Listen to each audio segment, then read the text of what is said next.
The last few games, I've watched virtually every inning, have been phenomenal. No, they really have. And I thought I watched a game yesterday, and I was thinking, 15. Oftentimes, you'll think about a team, and you go, in the 15th inning on a Friday night. This happened to be a Friday night. They're playing, and they're going in a zip, going into the bottom of the 15th inning. Amazing. 0-0. And I'm thinking to myself, why? There are probably a lot of people out there thinking, why don't you mail it in? The Red Sox are down to their last pitcher. It's like, why don't you just mail it in? Who cares? One game, and these guys on either side of the diamond know, one game can change a season. And you can always pick a game during the year where you go, we ended up losing by one game to our rival. And you can go back and look at that series in April when you were playing in Kansas City.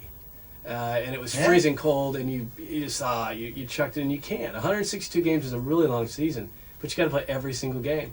And last night watching the Red Sox Yankees go at it, I thought, wow. Or yesterday afternoon, I thought, man, these guys are going after it. It is a great series. I don't know if I'd say it's the best. I don't know if I'd say it's the best rivalry in American sports. I know the Giant Dodger one is huge, but I've got these theories on why that one would be a big one. It is good. They've had two of the best teams the last 10 years. They really have. That's the thing. That's why I said it's become. They're good. They're great, and then the Yankees have so much tradition, and the Red Sox have a lot of tradition themselves. Yeah. But really, I think a lot of it comes down to there's a lot of stuff to do in New York. There's a lot of stuff to do in Boston, but the people are just so insane. Yeah. Like Dodgers, Giants, those two teams both came from New York. The Giants went out in 57. The Dodgers came out in 58. I think it's how it went, or 58, 59, 57, 58. And that's a heated rivalry. It has been since they were in Brooklyn. Sure. And in New York.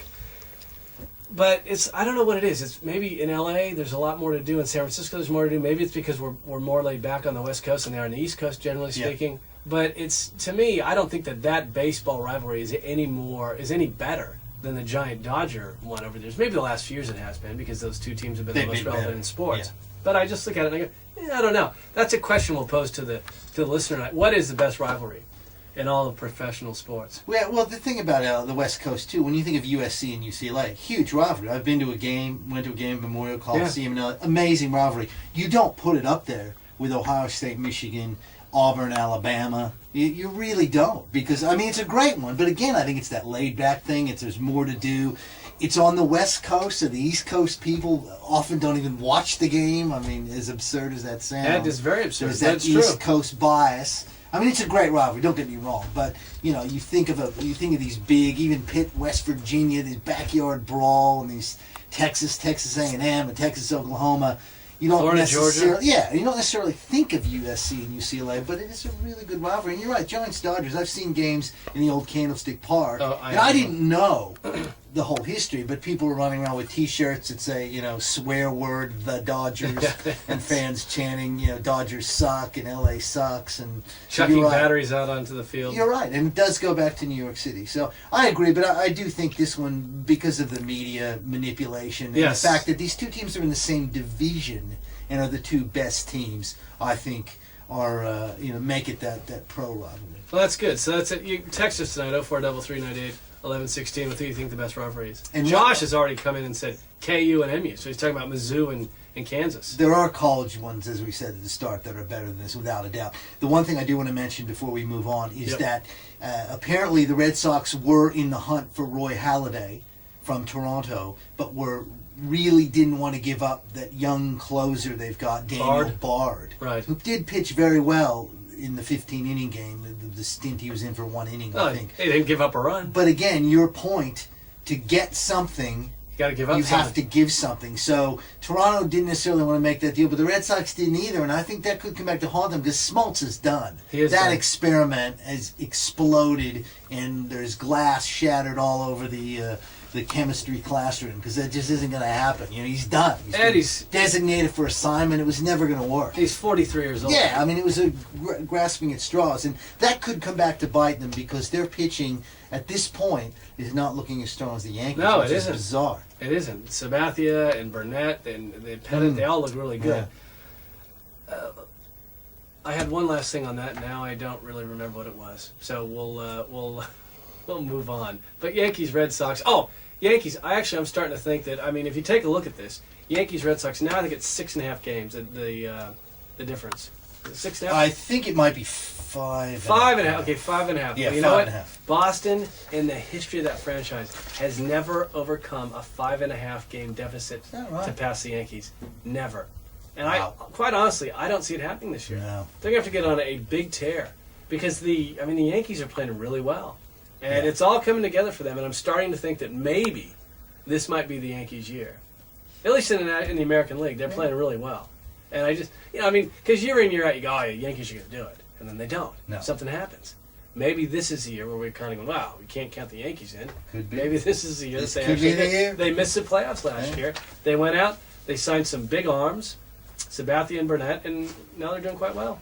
We'll talk about the 49ers for a second, Ed. Big news coming out of their camp.